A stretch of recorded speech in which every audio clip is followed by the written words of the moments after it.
Imagine a business that made a product that killed up to 1/2 of their best customers.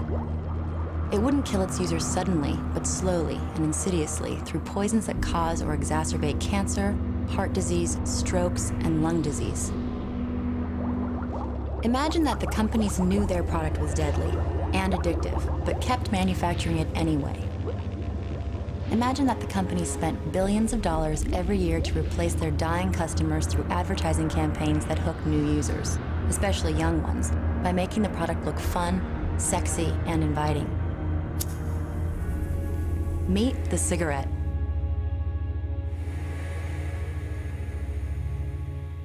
Hi, I'm Christy Turlington. If you're a woman who smokes and you want to quit, you're not alone. The fact is that most women who smoke want to quit, but they can't find the time, or they've tried before and they think they can't do it. Or maybe they're afraid they'll gain weight. If you or someone you love smokes, listen up. You can quit, and when you do, you'll know how good it feels to take control of your health. It might be hard, but it's worth it. If you smoke, quitting for good is the single most important thing you can do for a healthy life. I know because I'm one of the women who has kicked the habit. It's one of the best things I ever did. In view of the continuing and mounting evidence from many sources, it is the judgment of the committee that cigarette smoking contributes substantially to mortality from certain specific diseases and to the overall death rate. By 2025, 27 years from now, 500 million people worldwide will die of tobacco-related disease. That's a Vietnam War every day for 27 years. That's a Titanic every 43 minutes for 27 years. How did it happen that this deadly product, claiming the lives of 430,000 Americans each year, became so popular? You've come a long way, baby. Introducing new Virginia Slims, the Slim cigarette for women only, tailored for the We may have come a long way in some ways, but when it comes to tobacco, women have taken many steps back. Today, there are many more deaths in this country each year from lung cancer than breast cancer. Women with breast cancer have, 85, 90% 5-year survival rates. For women with lung cancer, it's only about 16% who live 5 years beyond the time of diagnosis. The #1 cause of cancer deaths in women is lung cancer. The rate of lung cancer in women has increased by 600% in the last 50 years.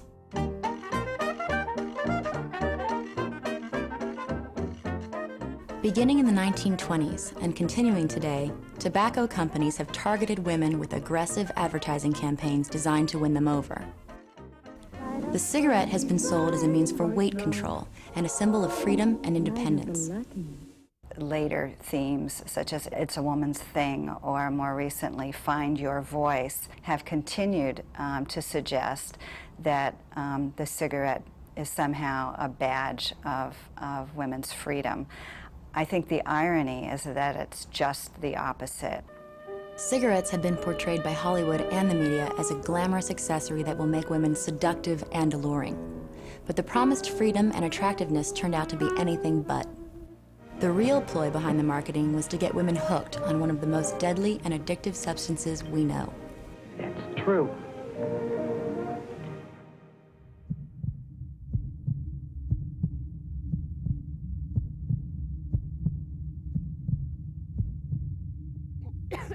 It won't happen to me.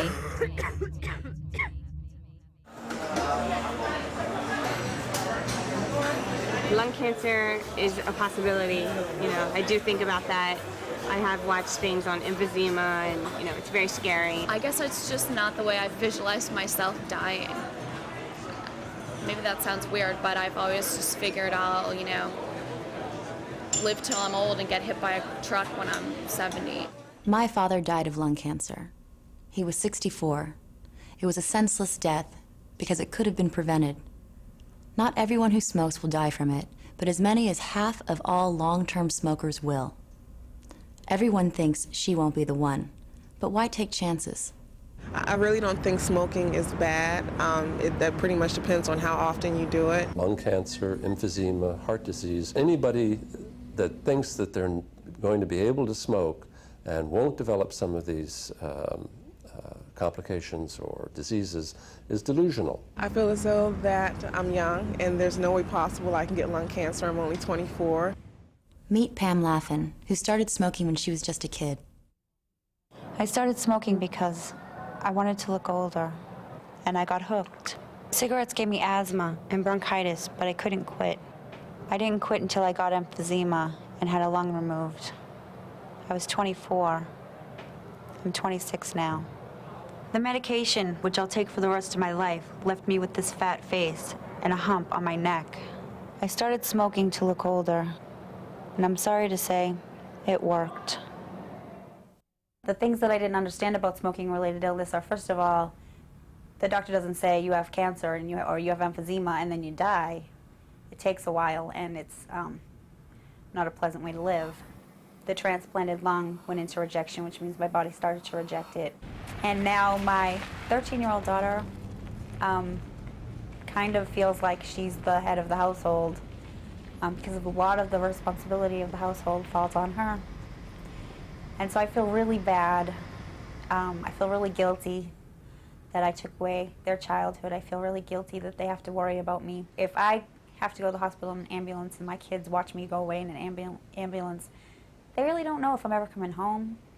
So they don't know if they're ever going to see me again. When Pam understood how sick she was, she dedicated herself to educating women like you. She died just before we completed this video. She was only 31 years old. It's heartbreaking but true. If you smoke, it can kill you. Every cigarette hurts you. We're not here to bring you down. We're here to bring you the truth, woman to woman. It's not like I'm hurting anyone but myself. My mom smoked, and I hated it as a child. Swore I would never smoke, and I smoked. Tobacco companies worked hard for years to make us think that smoking was a civil right, and non-smokers just had to put up with it. Now we know better. The California Environmental Protection Agency estimates that secondhand smoke, sometimes called environmental tobacco smoke, or ETS, causes 35,000 to 62,000 deaths a year from heart disease in non-smokers. That number includes our husbands, our families, the ones we love. I have a 5-year-old little boy, and he tells me all the time, Mom, you're going to die when you smoke. Listen to your kids. Environmental tobacco smoke is especially dangerous for babies, young children, older people, and people with health problems. Secondhand smoke causes asthma, lung infections, and even sudden infant death syndrome. The Surgeon General came out with a report on secondhand smoke, and the Environmental Protection Agency recognizes cigarette smoke as an environmental danger. And I can tell you personally of people that I know who never smoked but died of lung cancer. I'm not hooked. I don't really think it's that hard to stop. Most people probably do. I don't. It's more, I think, of a mind challenge. I'm not really hooked, per se. We know that almost all smoking starts in the teenage years before people really are thinking at all about long-term health consequences. And many young people who smoke say, oh, I won't be smoking in 5 years. I can't see myself married with kids and smoking. There's no way. I guess it's just because of the age I'm at right now.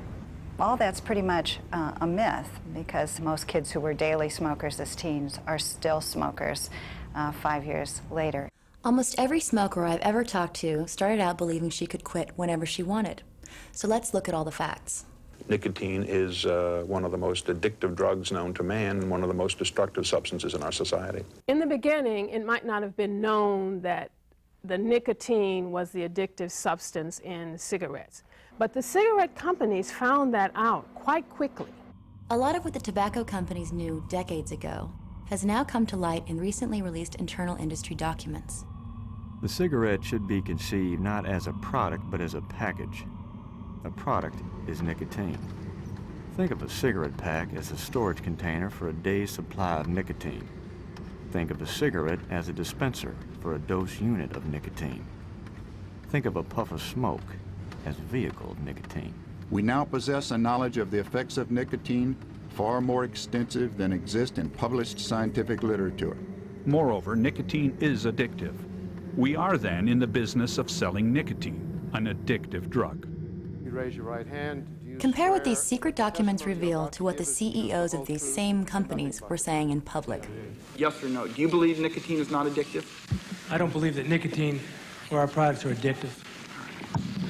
I believe nicotine is not addictive. I believe that nicotine is not addictive.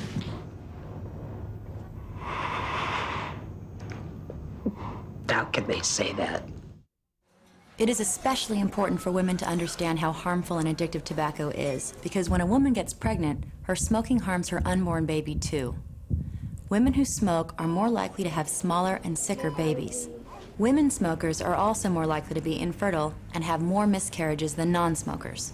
Some women say, well, I'll quit the first time I become pregnant. It's very important not only to encourage women to quit smoking either before or at early stages of pregnancy, but to remain quit after the baby is born, because only about a third of the women who successfully quit smoking during pregnancy remain non-smokers after the baby is born.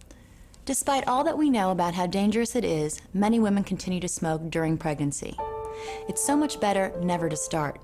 But if you or someone you love is pregnant and smoking, get help. Sure, I smoke, but at least I don't do drugs, have unsafe sex, or get drunk. Every year, tobacco kills more Americans than all of those who die from AIDS, illegal drugs, alcohol, car crashes, homicides, and suicides combined. This is a healthy human lung. This is a lung removed from a patient who had emphysema. The worst addiction that we have is cigarette smoking. Let's get this straight. Tobacco is the leading preventable cause of death by far. Almost half of all long-term smokers will be killed by tobacco. Some deaths cannot be prevented. Tobacco deaths are completely preventable. It's better to smoke because if I quit, I'm gonna get fat. All of my friends that are smokers that's one of the reasons why they keep smoking, because they're so afraid of gaining weight. Women are much more concerned about their weight than are men. Cigarette companies know this and want you to think that smoking will help keep you thin. Let's hear from some women who have successfully quit.